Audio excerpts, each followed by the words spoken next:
ഇത് നമുക്ക് നല്ലൊരു കിടിലൻ ബ്രേക്ക്ഫാസ്റ്റാണ് കേട്ടോ. ബ്രേക്ക്ഫാസ്റ്റ് ആയിട്ടോ ഡിന്നറായിട്ടോ ഏത് സമയത്ത് വേണമെങ്കിലും കഴിക്കാൻ പറ്റും. ഹൈ പ്രോട്ടീൻ ആയിട്ടുള്ള റെസിപ്പിയാണ്. തടി കുറവാക്കാനുള്ളവർക്കും BP, ഷുഗർ, കൊളസ്ട്രോളൊക്കെ നോർമലാകാനും അങ്ങനെയുള്ളവർക്കൊക്കെ കഴിക്കാൻ പറ്റിയ നല്ലൊരു കിടിലൻ റെസിപ്പി തന്നെയാണ്. അപ്പോൾ ഇതിൻ്റെ ഒന്നും മിസ്സാകാതിരിക്കാൻ വേണ്ടി നിങ്ങൾ വീഡിയോ മുഴുവനായിട്ടും സ്കിപ്പ് ചെയ്യാതെ ഒന്ന് കാണുക. വീഡിയോ ഇഷ്ടമായി എല്ലാവരും ലൈക്ക് ചെയ്യാനൊന്നും മറന്നു പോകരുത് കേട്ടോ.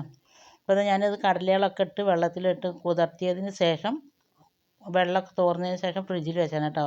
ഇത് ഫസ്റ്റത്തെ ദിവസമാണ്, മുള വരുന്നേ ഉള്ളൂ. ഈ സമയത്ത് നമുക്ക് ഒന്ന് എടുത്തിട്ട് ആവശ്യമുള്ളത് എടുത്തിട്ട് അതിൽ ഒന്ന് ആവിയിൽ വേവിച്ചതിന് ശേഷം സാലഡായിട്ട് ഉപയോഗിക്കാം. പിന്നെ ഞങ്ങൾ കുറേ പ്രാവശ്യമൊക്കെ ഉപയോഗിച്ച് കഴിഞ്ഞ് ലാസ്റ്റ് അയക്കണം കേട്ടത്. നമ്മളിതിൻ്റെ മുമ്പിൽ ഒരുപാട് റെസിപ്പീസൊക്കെ ഞാൻ വെയിറ്റ് ലോസിനും ഒക്കെ പറ്റി ഒരുപാട് റെസിപ്പീസൊക്കെ ഇട്ടിട്ടുണ്ടായിരുന്നു. കാണാൻ താല്പര്യമുള്ളവർ ചെക്ക് ചെയ്ത് കണ്ടു നോക്കിയിട്ടാ. ലിങ്ക് ഞാൻ ഡിസ്ക്രിപ്ഷൻ ബോക്സിൽ കൊടുക്കുക. അതിന് ശേഷം ഇതാ കഴിയാനായിരിക്കണം കേട്ടോ, കുറച്ചും കൂടി തന്നെ ഉള്ളൂ. അപ്പോൾ ഞാനിന്ന് ഇതിങ്ങനെ എടുക്കുമ്പോൾ ഒരു വീഡിയോ എടുക്കാൻ വിചാരിച്ച്. നമ്മളിത് ഫ്രിഡ്ജിൽ വെച്ചിട്ടുണ്ട് പറഞ്ഞാൽ ഒരു മണമൊന്നും ഉണ്ടാവില്ല കേട്ടോ. ചിലപ്പോൾ ഇങ്ങനെ തുണിയിലൊക്കെ കെട്ടി വെക്കുമ്പോൾ ഒരു മണം ഉണ്ടാവും. അപ്പോൾ ഈ മണമൊന്നും ഉണ്ടാവില്ല ഫ്രിഡ്ജിൽ വെക്കുമ്പോൾ. ഇനി അതിന് ഞാൻ നിങ്ങൾക്ക് ആവശ്യമുള്ളത് എടുക്കാം. ഞാൻ ഒരു കപ്പ് എടുത്തിട്ടുണ്ട്. ഇതിൽ ഞാൻ ചെറുപയറുണ്ട്, ഗ്രീൻ പീസ് ഉണ്ട്, പച്ചക്കടലുണ്ട്. പിന്നെ അതിലേക്ക് 2 എരിവിന് ആവശ്യമായിട്ടുള്ള 2 പച്ചമുളക് ഇട്ട് കൊടുക്കുന്നുണ്ട്. നമ്മൾ മിക്സിൻ്റെ വലിയ ജാറിൽ ഇട്ട് കൊടുക്കുന്നത്. അതിലേക്ക് 3-4 വെളുത്തുള്ളി ഇട്ട് കൊടുക്കുന്നുണ്ട്. ഒരു തുണ്ട് ഇഞ്ചി ഇട്ട് കൊടുക്കുന്നുണ്ട്. പിന്നെ അതിലേക്ക് കുറച്ച് മല്ലിയില ഇട്ട് കൊടുക്കുന്നുണ്ട്. അതുപോലെ തന്നെ കുറച്ച് കറിവേപ്പില ഇട്ട് കൊടുക്കുന്നുണ്ട്.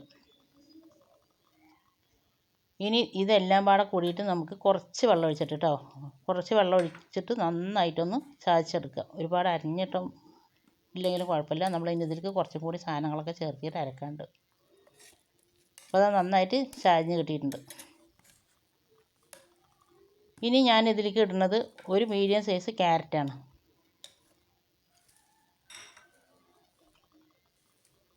പിന്നെ അതിലേക്ക് ഇടുന്നത് ഒരു മീഡിയം സൈസ് വലിയ ഉള്ളിയാണ്. വലിയ ഉള്ളിക്ക് പകരം വേണമെങ്കിൽ നിങ്ങൾക്ക് ചെറിയ ഉള്ളി എടുക്കാം കേട്ടോ. ഇനി ഞാനിതിലേക്ക് ഇടുന്നത് ഉപ്പാണ്. ഞാൻ കല്ലുപ്പ് ഇടുന്ന കാരണം കൊണ്ട് അരക്കുമ്പോൾ തന്നെ ഞാൻ ഉപ്പിട്ട് വെക്കണം കേട്ടോ. നിങ്ങൾ പൊടി ഉപ്പാണെങ്കിൽ അരച്ചതിന് ശേഷം മിക്സാക്കുമ്പോൾ ഇട്ട് കൊടുത്താലും മതി.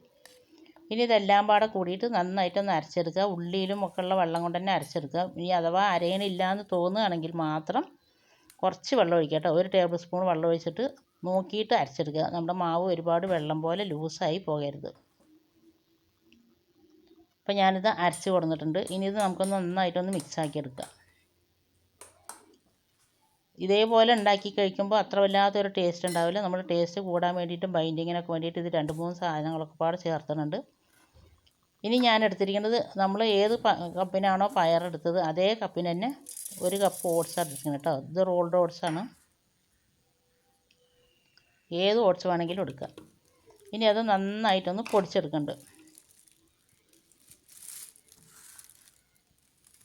നമ്മൾ പയർ വർഗ്ഗങ്ങളും ഓട്സും ഒക്കെ പാടെ വെച്ചിട്ടാണ്. ഓട്സ് എന്നിട്ട് നമ്മൾ പൊടിച്ചെടുത്ത ഓട്സ് അതിൽ ഒന്നിച്ചിട്ടിട്ട് മിക്സ് ആക്കരുത് കേട്ടോ.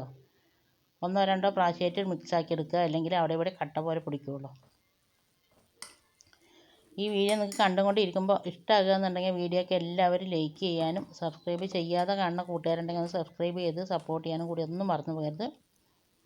ഇതേപോലെ നിങ്ങളൊന്ന് ഉണ്ടാക്കി നോക്കിയിട്ടോ. ഉണ്ടാക്കി നോക്കുന്നുണ്ടെങ്കിൽ ഇതിൻ്റെ ഫീഡ്ബാക്ക് എന്തായാലും താഴെ കമൻറ്റ് ബോക്സിൽ അറിയിപ്പിക്കാനും മറന്നു പോകരുത്.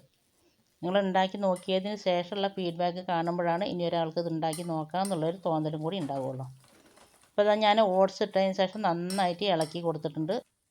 ഇളക്കി കൊടുത്തതിന് ശേഷം ഇനി ഇതൊന്നും ഒരു ക്രിസ്പി ആയി കിട്ടാൻ വേണ്ടിയിട്ട് ഞാൻ ഇതിലേക്ക് കുറച്ച് അരിപ്പൊടി ചേർത്തിട്ടുണ്ട് കേട്ടോ. 2 ടേബിൾ സ്പൂൺ അരിപ്പൊടി എടുത്ത് വെച്ചിട്ടുണ്ട്. അത് നമുക്ക് നോക്കിയതിന് ശേഷം ഇട്ട് കൊടുക്കുക. ഒന്നിച്ചിട്ട് ഇട്ട് കൊടുക്കണ്ട. ഞാനത് ആദ്യം 1 ടേബിൾ സ്പൂൺ ഇട്ട് കൊടുത്തിട്ടുണ്ട്.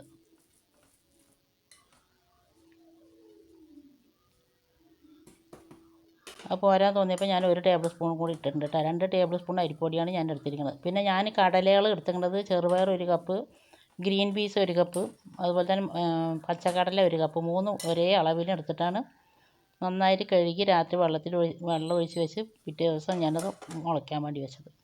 അപ്പോൾ നമ്മൾ അരിപ്പൊടിയും ചേർത്തതിന് ശേഷം നന്നായിട്ട് മിക്സ് ആക്കിയിട്ടുണ്ട്. ഞാൻ നന്നായിട്ട് കൈ കൊണ്ട് മിക്സ് ആക്കിയതിന് ശേഷം ഞാനത് 5 മിനിറ്റ് അവിടെ മൂടി വെക്കുന്നുണ്ട്. അപ്പോൾ നമ്മുടെ മാവ് 5 മിനിറ്റ് കൊണ്ട് നല്ലപോലെ സെറ്റായി കിട്ടും. 5 മിനിറ്റ് കഴിഞ്ഞതിന് ശേഷം ഞാൻ തുറന്നിട്ട് അതിലേക്ക് 1/4 ടീസ്പൂൺ മഞ്ഞൾപ്പൊടി, 1/2 ടീസ്പൂൺ മുളക് പൊടി, 1/4 ടീസ്പൂൺ ചെറിയ ജീരകത്തിൻ്റെ പൊടി അല്ലെങ്കിൽ ചെറിയ ജീരകമോ ചതച്ചിട്ടോ ഇട്ട് കൊടുക്കുക. പിന്നെ ഞാൻ ഇട്ട് കൊടുക്കുന്നത് 1/2 ടീസ്പൂൺ ചാറ്റ് മസാലയാണ് കേട്ടോ. അത് ഞാനിവിടെ വീട്ടിൽ തന്നെ ഉണ്ടാക്കിയ ചാറ്റ് മസാലയാണ്. അതിന് ശേഷം പിന്നെ അതിലേക്ക് ഞാൻ എടുക്കുന്ന 1/2 ടീസ്പൂൺ അജുവൈനാണ്.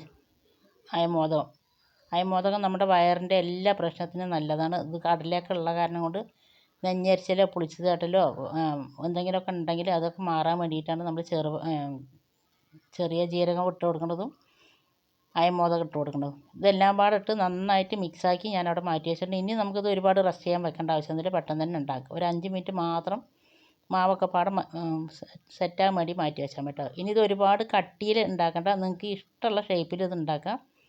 പിന്നെ ഞാനിതിലേക്ക് വേണ്ടി ഒന്ന് ടേസ്റ്റും കൂടി കൂടാൻ വേണ്ടിയിട്ട് ഞാൻ അതിലേക്ക് കുറച്ച് ചിക്കൻ്റെ എല്ലില്ലാത്ത പീസ് എടുത്ത് ഉപ്പും മഞ്ഞൾപ്പൊടിയും കുരുമുളകിൻ്റെ പൊടിയും പാടെ ഇട്ട് നന്നായിട്ട് വേവിച്ചെടുത്തതാണ്, ഫ്രൈ ചെയ്തതല്ല കേട്ടോ. നിങ്ങൾക്ക് ഏത് ഷേപ്പിൽ വേണമെങ്കിലും ഉണ്ടാക്കിയതിന് ശേഷം ഞാനിത് ഇതേപോലെ ഉണ്ടാക്കുന്നത്. അതിൻ്റെ ഉള്ളിൽ 2 പീസ് ചിക്കൻ്റെയും വെച്ചിട്ടുണ്ട്.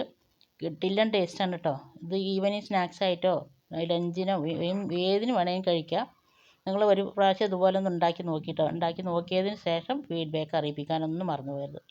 അപ്പം ഞാനിതുപോലെ ഉണ്ടാക്കി വെച്ചിട്ട് ബാക്കി മുഴുവനും ഞാൻ അതുപോലെ തന്നെ ഉണ്ടാക്കി അവിടെ മാറ്റി വെച്ചിട്ടുണ്ട്. ഇനി ഇത് ഉണ്ടാക്കുമ്പോൾ അത് കുറച്ച് 1 ടേബിൾ സ്പൂൺ ബട്ടർ ഒഴിക്കലാണ് കേട്ടോ ഉത്തമം. ബട്ടറും കൊണ്ടാണ് വെയിറ്റ് ലോസുകാർക്കൊക്കെ ചെയ്യുന്നത് ഉത്തമം. ബട്ടർ ഇല്ല എന്ന് പറഞ്ഞിട്ടുണ്ടെങ്കിൽ വെളിച്ചെണ്ണ ഒഴിച്ചാലും മതി. എന്താണെങ്കിലും ഒഴിച്ചതിന് ശേഷം നന്നായിട്ടൊന്ന് മിക്സ് ആക്കി കൊടുക്കുക. ഇനി നമുക്ക് വേറെ എണ്ണേൻ്റെ ആവശ്യമൊന്നുമില്ല ഇതിലേക്ക്. ഈ 1 ടേബിൾ സ്പൂൺ മാത്രം മതി. അതിന് ശേഷം ഇതെല്ലാം പാടെ വെച്ചതിന് ശേഷം ഞാനിത് അടച്ച് വെച്ചിട്ട് 3 മിനിറ്റോടെ ലോ ഫ്ലെയിമിൽ കുക്കായി കിട്ടണം, ഫ്രൈ വരണം കേട്ടോ. അപ്പോഴേക്കും നമുക്ക് ഇതിലേക്ക് കഴിക്കാനുള്ള ഒരു ചട്നി ഉണ്ടാക്കുന്നുണ്ട്. ഞാൻ ഇതിലേക്ക് കുറച്ച് തൈര് എടുത്തിട്ടുണ്ട്, ഉപ്പ് ഇട്ടിട്ടുണ്ട്, മുളക് പൊടി ഇട്ടിട്ടുണ്ട്, ലേശം കായപ്പൊടി ഇട്ട് കൊടുക്കുക. പിന്നെ അതിന് ശേഷം നമ്മൾ ഇതിലേക്ക് ഇടുന്നത് ഒരു കുക്കുംബർ ഗ്രേറ്റ് ചെയ്തതാണ് കേട്ടോ. ഇനി നിങ്ങൾക്ക് വേണമെങ്കിൽ ഇതിലേക്ക് ഒരു താളിപ്പ് ഇടാം. ഞാനിപ്പോൾ ഇതിലേക്ക് താളിപ്പൊന്നും ഇടുന്നില്ല, ഒരുപാട് എണ്ണ വേണ്ടാന്ന് വിചാരിച്ചിട്ട്. ഇങ്ങനെ കഴിക്കാൻ തന്നെ നല്ല ടേസ്റ്റാണ് കേട്ടോ. കുക്കുംബറും തൈരും മുളക് പൊടിയും ഒക്കെ ഇട്ടിട്ടുണ്ട്. ഇനി അതോടെ മാറ്റി വെച്ചിട്ടുണ്ട്. അപ്പോൾ ഇതാ 2-3 മിനിറ്റ് ആയിട്ടുണ്ട്.